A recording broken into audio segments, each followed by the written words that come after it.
About to show you a little trick. Now, if you want your bun bigger, or if you want to add a pony, I found a hair tie. You take the Marley hair, you keep it in a nice view. This is how it comes in the package. Don't do nothing else to it. It's cool. It don't need your help, sis. You then take the hair, pull it through one side, and then boom. Got that? From here, what do? You like this, and you put it around your ponytail. So, let me show y'all. Go like this, and normally just again, but y'all see this bun I got already back there? And then I just simply stick it, and then boom. Now, this is half a pack, so keep that in mind. It may appear fuller than what it actually is because it is Marley hair, but you need at least a pack. And what you also need to do after you do this whole wrapping process is to take one and to wrap it around. I'm not doing that tightly because we're not keeping this. Use at least one pack of Marley hair and you have a big bushy ponytail. That's a really cool thing about Marley hair. It's very versatile. You can get a lot of looks out of, just the one pack. And maybe you just wanted to make your bun bigger. But just take it and wrap it around your bun. And now you got a bigger bun. Most part, Marley hair stays where you put it. Now I know that my bun underneath is showing a little bit. Don't be like that. Wrap carefully. But for the most part, Marley hair will stay where you put it, so don't worry about that. Don't worry about it moving that much. Yeah, it's one of those queen in between styles that I feel like we all could use sometimes. It also matches curly hair texture, so you know how when your hair waves up and you pull it back. Look at it. Yeah. You don't gotta worry about that with Marley hair. But yes, I hope that helps you guys.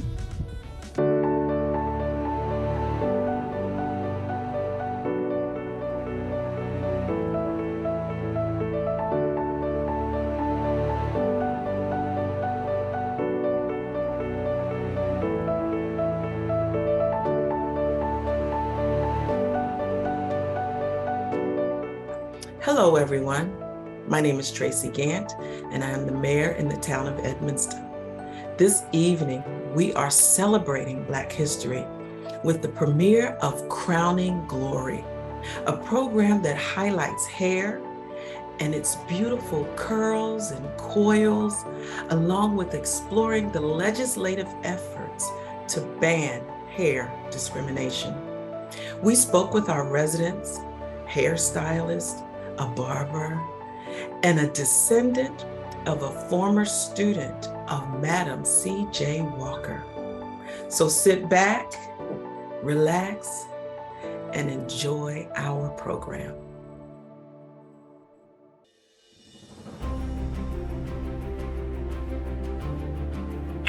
Well, all I know is I've read about her, but my aunt who was born around 1894, who was a hairdresser. I think she became a hairdresser in the late 40s.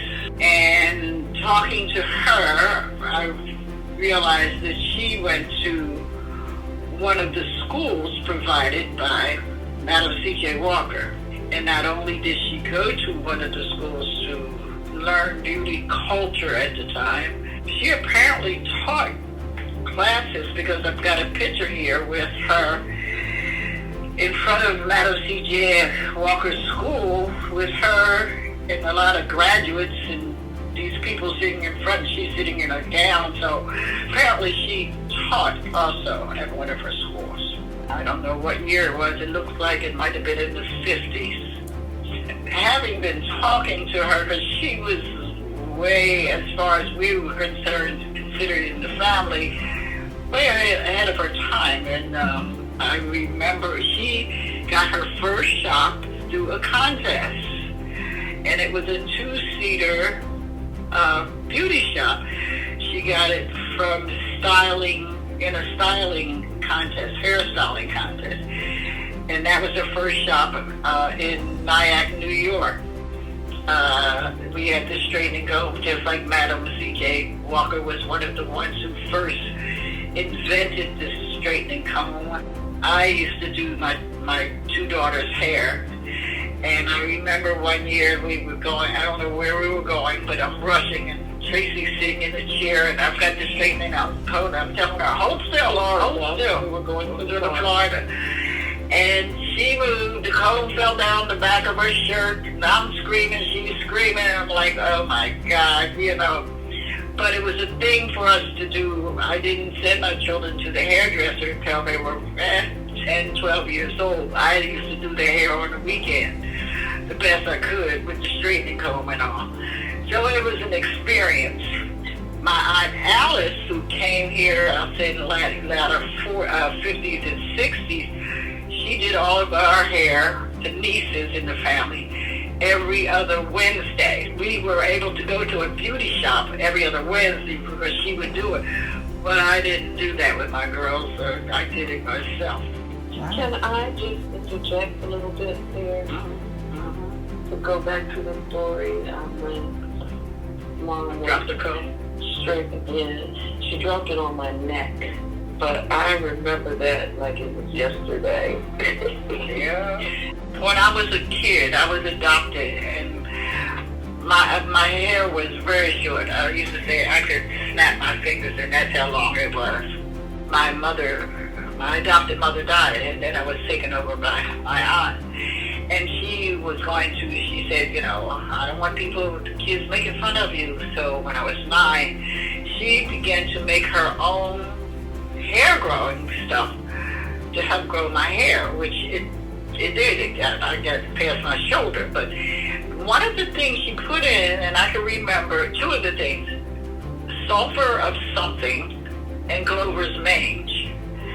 And I read in Madam C.J. Walker's book, one of the things that she did with hair growing, one of the things was sulfur of some sort. And that's it, because it was a healing mechanism. Because back in the day when Madam C.J. Walker was coming along, a lot of the poor black women's hair came out because of water shortages, diseases, poor nutrition, and all that kind of stuff. Before I retired, I was getting perms in my hair almost constantly. And they were all of them burned. I don't care how long, how short they kept it in. So when I found out I was going to retire, I would say to my hairdresser, do not touch it up. And he didn't touch my hair up, and I guess it was like 3 or 4 months. And by the time I left my job, I was into a natural. And of course, everybody was like, oh, you know, oh, what have you done? I'm going into a natural. I no longer have to look like whatever. It's natural, and I've been that way ever since. So my hair is short. I go to a barbershop now. I haven't been to a hairdresser and whatever. But I don't have thick hair. Of course, I'm older, but I have it cut close. It was a community thing. It was a fun thing.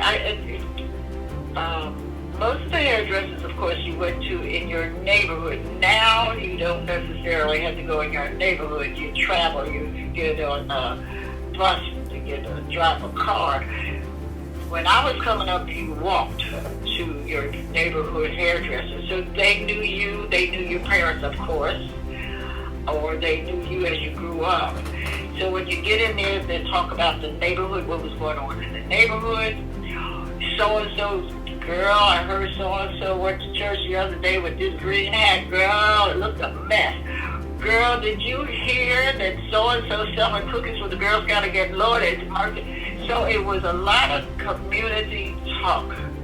I can remember my uncle one time sent my cousin and I to get our hair done for Easter. My cousin was in long, thick hair, and she was tender-headed. Well, she was up underneath the chairs, and everybody said, Lord, that's Louise's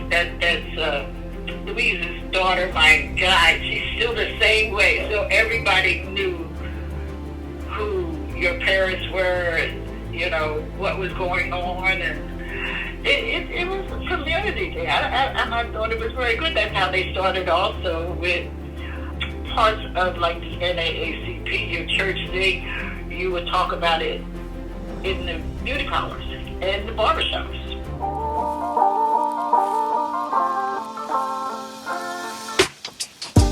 I love my hair. I appreciate my hair. My hair says a lot about me, who I am as a person. The hairstyles that I wear on my hair expresses a sense of heritage and culture, which I value so much. So how I wear my hair says a lot about me as a person, especially being a person of color. I wear my hair in several ways, depending on how I'm feeling. That gives me the freedom to wear and style it however I please or however it makes me happy.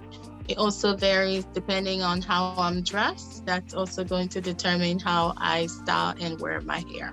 I wear scarves, headpieces. Usually each piece that I wear is authentic, and it also represents the country of which I'm wearing. It doesn't necessarily have to be from where I'm from, West Africa, Cameroon.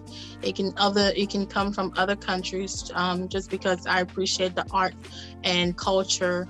For me, defining beauty as objects, scenery, nature, as well as humans, and how it's perceived in terms of how it makes you feel. That's how I kind of define beauty. So very seldom do I say that people in and of themselves are beautiful in the sense that people talk about beautiful people. I think especially in the Western culture, we talk about beautiful people based on historically what we've defined it to be on a societal basis versus an individual basis. And when it's decided on a societal worldwide basis, then that's very judgmental, because you have a group of people that are judging what quote unquote beauty is and what beauty should look like. They say that beauty is in the eye of the beholder, and that's exactly what it is. The hair is an organic extension of who you are. I've been wearing locks forever. Iodine is one of the main things that keeps the hair and the skin healthy and in a vibrant state. And when one eats, enough of that or an abundance of that, your hair just gets stronger and fuller and beautiful, or more beautiful as you age. Now, I was preaching at the nursing home 13 years ago at the nursing home. And I would come in and I would have my hair wrapped. The residents were just so in awe with the head wrap, and this one is for what we're doing now. It's a normal conversation, it's casual. But on a Sunday, if I'm preaching and I've got a robe on, I've got some silky thing that just looks grandiose.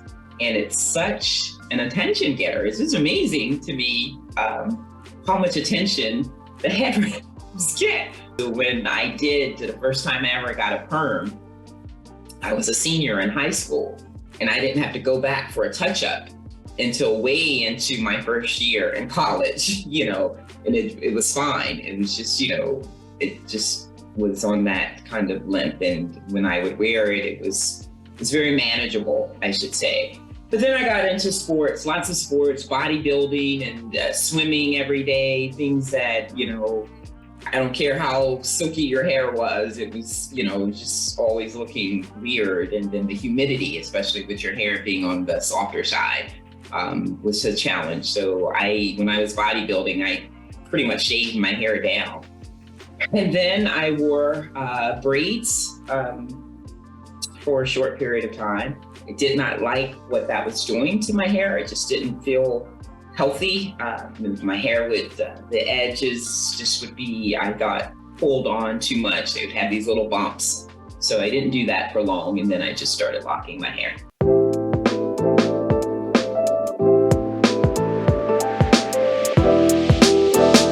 When I first started off and I was an assistant, everyone was getting relaxers.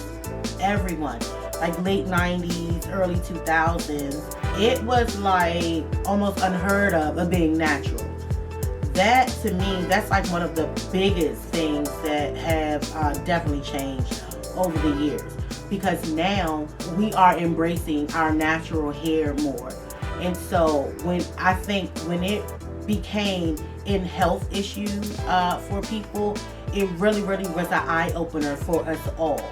And so us transitioning from relaxed hair to natural hair, and then to still be able to achieve the smooth blowout looks, or the curls, or even the finger wave. So I think we came a very long way from being so dependent on relaxers and us just really tapping into our natural hair. It is a part of your body. It's a part of your look. You feel so good. You not only look good, but you feel so good as well.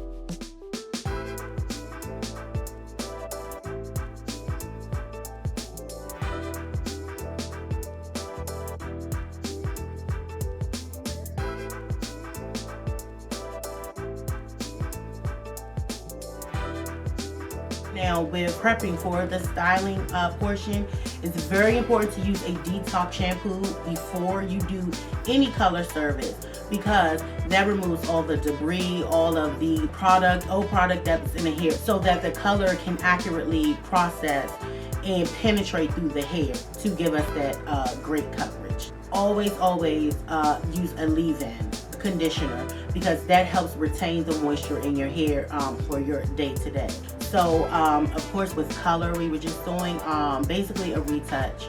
I like to use a demi-permanent because it does not have nowhere near as much chemical as the permanent color. What I did for Lindsay was use a intense hydrating shampoo. So after I put the conditioner on, I put her under the steamer. The steam actually, it opens up the cuticle of the hair strand and allows the conditioner to penetrate inside of the hair strand. Also helps with the smoothing process because she is 100% natural.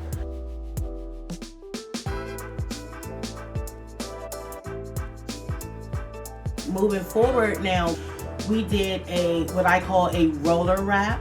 And it's not a traditional roller wrap like that we used to wear back in the day where you roll the whole head. No, so I only roll the top of your hair and I wrap the bottom because we want to achieve volume at the top, but also we want to achieve the body. After you come from under the dryer, you basically just smooth it out.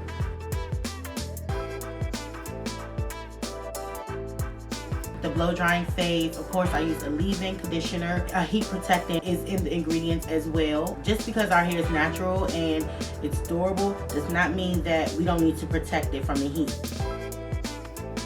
So once we go through the blow drying phase and the flat ironing phase, what I like to do, especially for Lindsay's hair, as I'm smoothing it out with the flat iron, I like to trim as I go. A trim is very important because that dead hair that's on your ends, it can actually go up your hair shaft and it could damage healthy hair. Now, how often you should get a trim, I don't necessarily put my clients on a schedule when they should get their hair trimmed.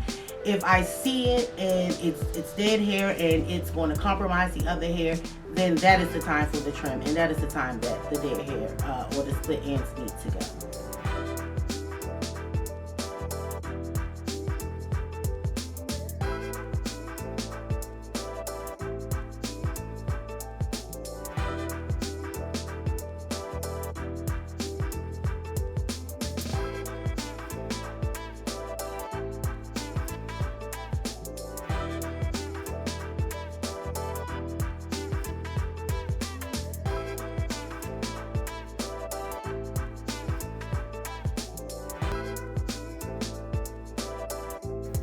I became a barber. It was basically a gift, but also a necessity. So I wasn't college bound, and I didn't like manual labor, and I had the skill to be a barber. So I had a child on the way, and I had to do something solid. Black Barbershop is like the black man's country club. We come here, tell all the lies and jokes and have fun and catch up with all the good news and stuff. You know what I mean? And it's good fellowship. Well, hair care is very important. Styling, that depends on the person. But the care of the hair, you want your hair to be healthy, so you need to keep it clean. Always groom your hair. Go see a barber on a regular basis. Keep your appearance up. I'm not a hair care specialist, but I do know you shouldn't over shampoo and you shouldn't under shampoo. Shampoo at least once a week and not too many products. So your hair will be healthy and also your scalp. I received plenty comments. Ladies like bald gals with gray beards. Yeah, as long as this horseshoe don't show, I'm spiffy. Everyone pretty much uses a straight razor now. That is in common between old school and new school. But the new school guys, I don't want to diss them because it's a form of artistry, but they use a whole lot of enhancements and colors and pencils and things like that. So as far as that, I consider them kind of makeup artists. I'm just a regular old school barber. You come to me, you're gonna get a real clean, nice haircut. It's gonna be very, very precise, and it's gonna be to your liking. So new school versus old school, we just cut clean. We don't use makeup and dyes and things of that nature. You can get razored up and you can get clean, but I don't do makeup.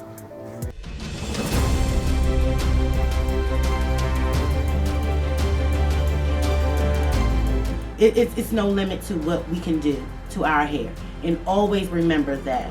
And which is another reason why I am so thrilled about this Crown Act being passed, because now we are able to, and we are free to express and to express all these different versatility styles, and just express ourselves and be the people who God made us to be.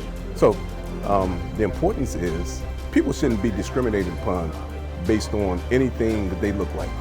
Point blank, bottom line, period. So that's the importance of it.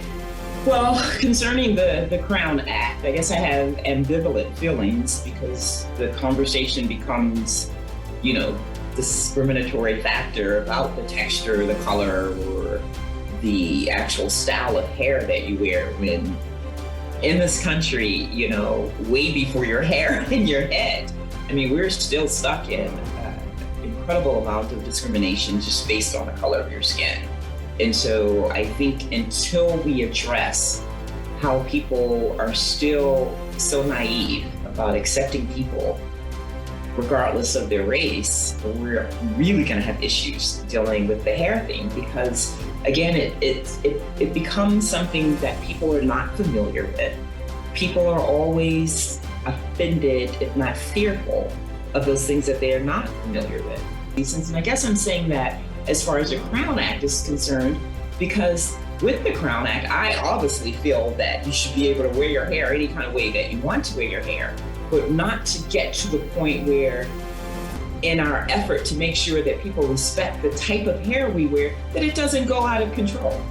So you have to just kind of be considerate of all things fairly.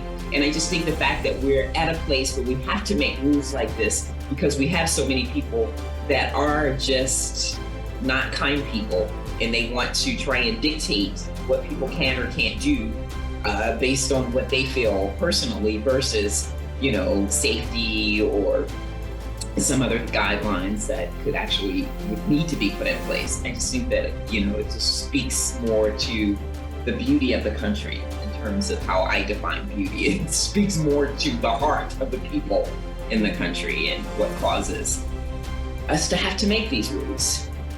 Absolutely. I strongly believe it's a great idea to pass such law. Not only does it protect people from different cultures, heritage that value, their culture, but it also gives you the freedom to express yourself based on how you dress, how you wear your hair. I've had some challenges in the past with the way I style my hair.